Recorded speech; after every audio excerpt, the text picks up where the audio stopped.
Hello dear viewer, given the amount of people who want to know what the best build is in Silksong, I started to become interested in seeing what the worst build in Silksong could be.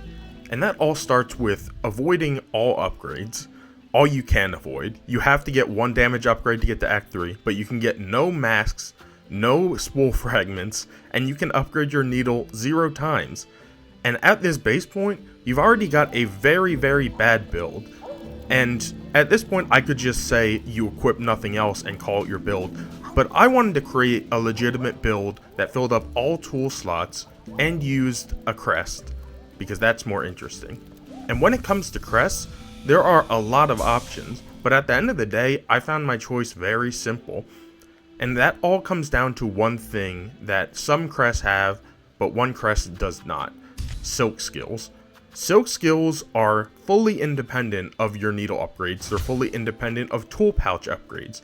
So when you don't have any upgrades in the game, any silk skill is a massive boon. Even Rune Rage, which isn't that great, does massively more damage than unupgraded tools and your unupgraded needle. To that end, even though a lot of these crests have their own faults, the Reaper crest is very slow in combat.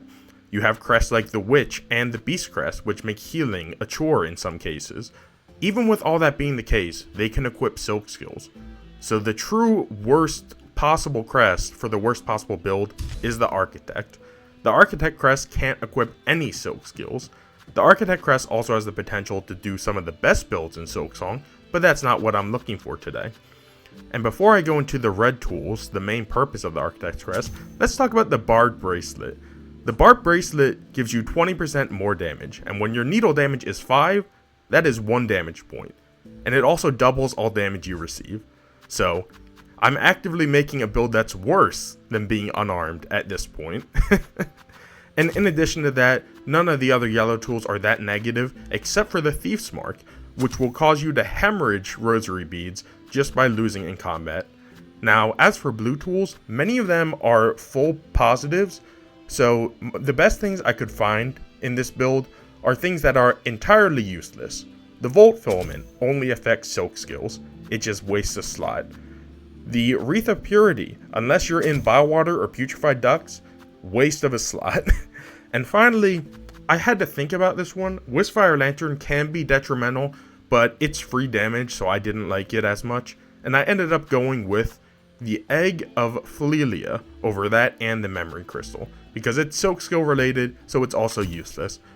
As of right now, we have a build set up that does nothing but make you take double damage and make you lose rosary beads.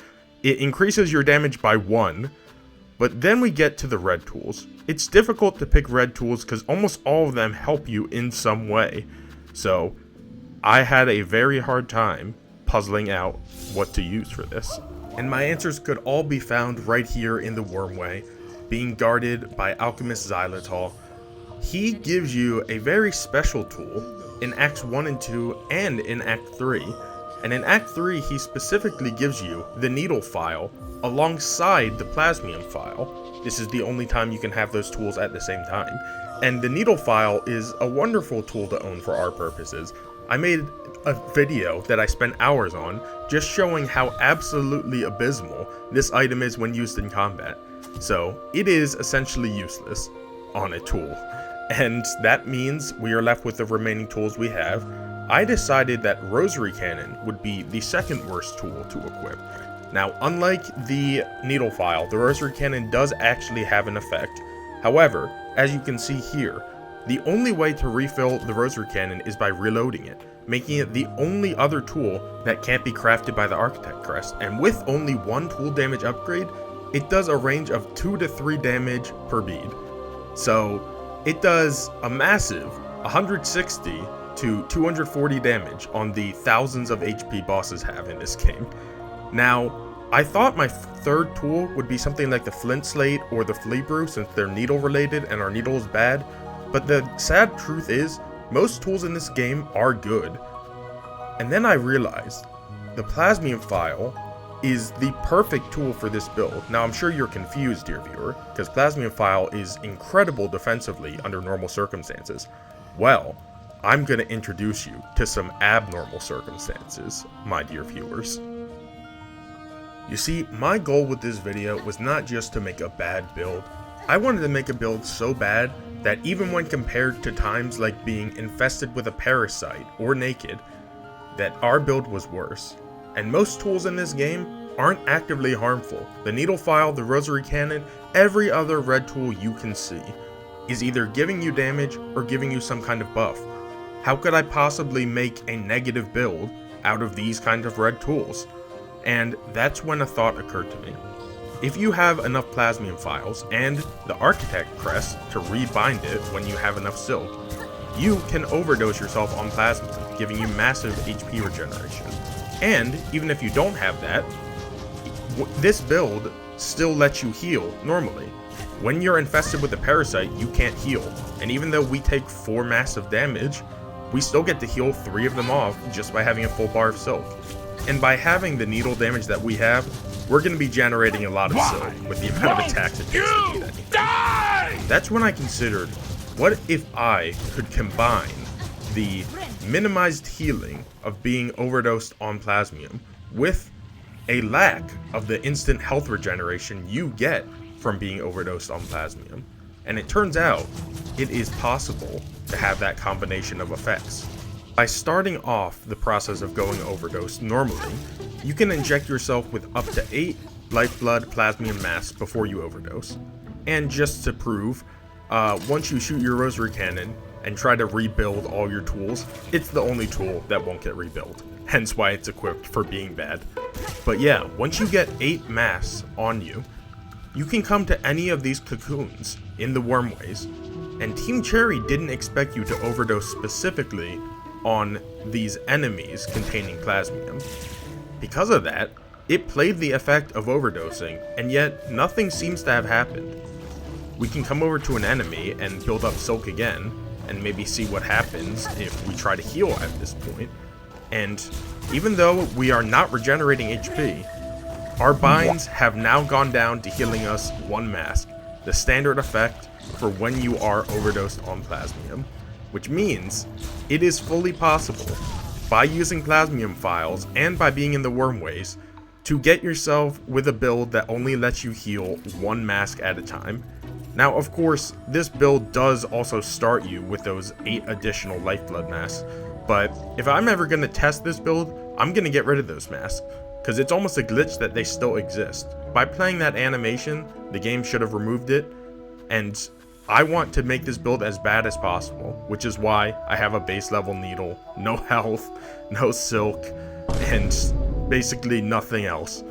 So yeah, Plasmium file, in fact, actively makes this build worse, because it's the key tool to reducing our bind's effectiveness to a healing of only 1 mask. And now that I've got this awful, so sadly terrible build built out, I'm going to test it on an extremely easy boss, Sister Splinter, first, just to show you what happens against, basic enemies. Yeah, Sister Splinter is pretty much the easiest boss you can get to in Act 3, because there's nothing requiring you to beat her. And as you saw by that heal, we are fully overdosed in our fake overdose state, and more than just healing, I neglected to mention, when you're in this fake overdose state, Plasmium files do absolutely nothing. When you're normally overdosed, they heal you for 1 mask. Which means that a smart person can use the Architect's craft bind to get 6 free heals essentially from their Plasmium files. But we are not smart. We are playing the game with Volt Filament. We're playing the game with the tools that are making us feel the most pain possible. And hopefully, Sister Splinter is such an easy boss. This can't be that bad, even with a build this bad, right guys? Well, I'm going to find that out very shortly. Now, I'd say the best solution to a build where healing more than 1 mask at a time is impossible, and getting hit by any of Sister Splinter's attacks takes away 4 of your masks, is to just not get hit by her. Sadly, not getting hit is much easier done when you can deal damage quickly. The only means of damage I have on this entire build against Sister Splinter is my needle, because the rosary cannon is useless. I can technically hit her with the rosary cannon by switching directions, but that's just so much worse than using the needle.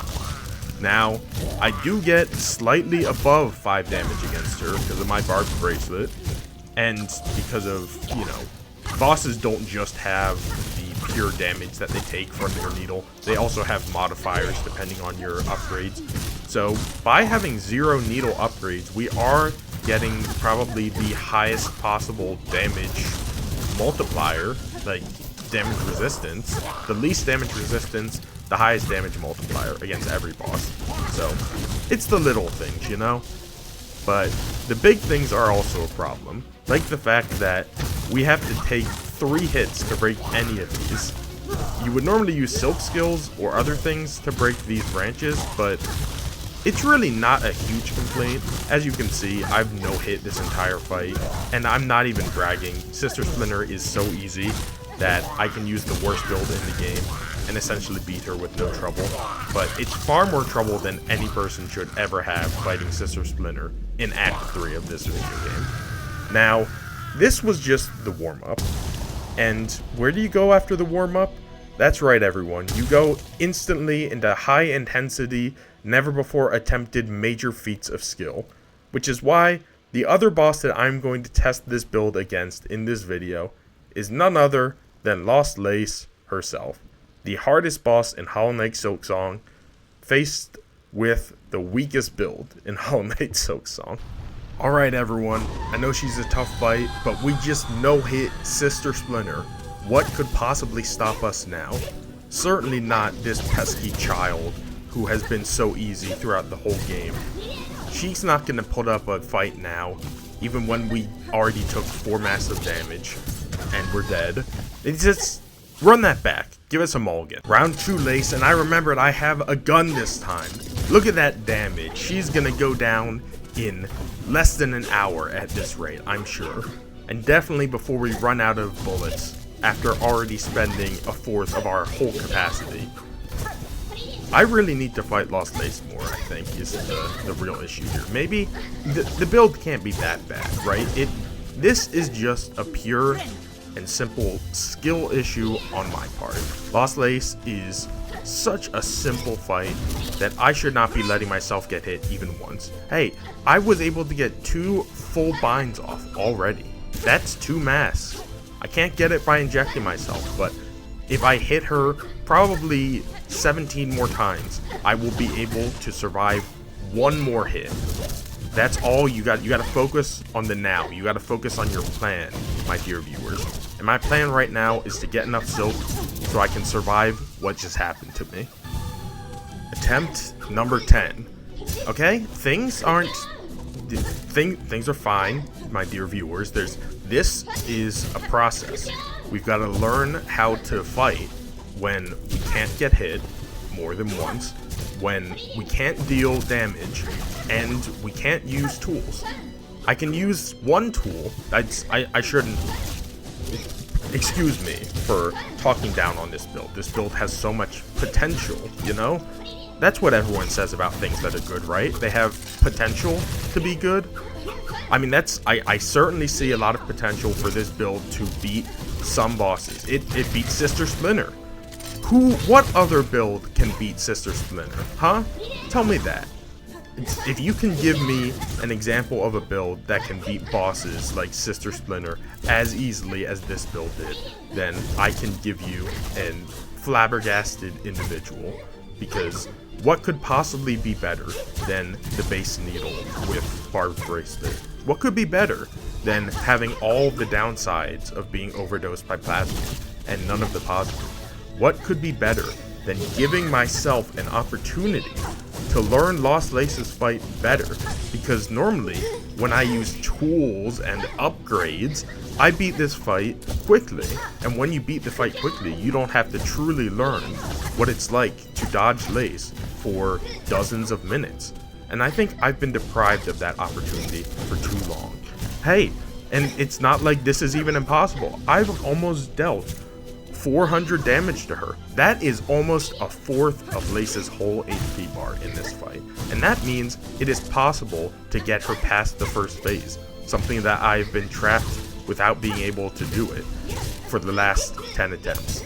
But this attempt, this could go all the way to phase 2. It did. We're in phase 2 now.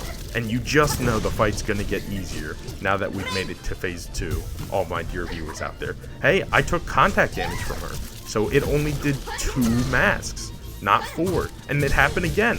I survived 2 hits. This is promising stuff, ladies and gentlemen.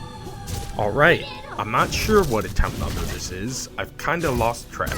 However, I have been doing this for around 2 hours now, and that means there is always more time to spend on this, something like this. 2 hours is nothing. Some people spend many more hours doing things that are important, like jobs, you know? Those have 8 hours you have to spend on something, huh? So who's to say I can't spend 8 hours on this, you know? It's not like I'm being paid to do this, but this is obviously just as important as doing genuine work would be. This is work. This right here, this is an official job that needs to be done.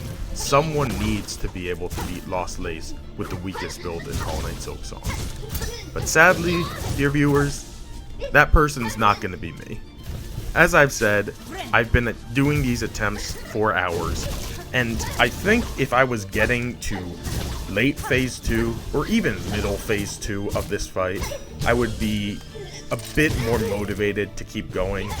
But when my only options of this fight are to use my needle and briefly sprinkle in some gunshots, and otherwise just become the most immaculate no-hit player of all time, I think I'm not going to invest that time, at least not today. Maybe in the future, but certainly not today. So instead, I'm going to end off this video with this footage right here. The best attempt I got against Lost Lace. Now, was it a good attempt in comparison to all of my other attempts? Yes, it was. Was it a winning attempt? Not even close. Was it an attempt that got to Act 2? Spoilers, but no. I did not manage to get Lace to phase 2. Apologies. I think I'm losing it a bit. I did not manage to get Lost Lace to phase 2 one single time in the dozens of attempts I made against her with this build, which, if anything, makes me happy because it goes to show that I've proven the point of this video in my mind. This is by far the worst build you can have in Hollow Knight Silksong. Now, people may argue, they may say the Curse Crest is still worse because it's fully impossible to heal, and to them I say, yeah, it's fully impossible to heal, but guess what? You're not taking 4 masks of damage, you're taking 2 at most, which means you're likely getting more hits taken in a fight with the Curse Crest than you are when you're fighting like this. Because when you fight like this, you have to play exceedingly well just to not get 2-shot. And unfortunately, I don't have the skills I need. And also, you'll notice I wake up back in the Wormways because the glitch that needs to be done to set up this build is only possible in the Wormways. So I must travel from here to the Void on every given attempt. This build is the worst build in Silksong. I challenge any of you dear viewers to disagree or to point out a better alternative. Because as I said, I do not believe the most viable alternatives, being cursed or being naked, are even close to being as bad as this horrific abomination could ever be.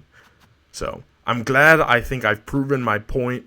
If you agree with my point, please subscribe to Kill Where He Was Here, where we do this stuff for no reason. Have a good day, everyone.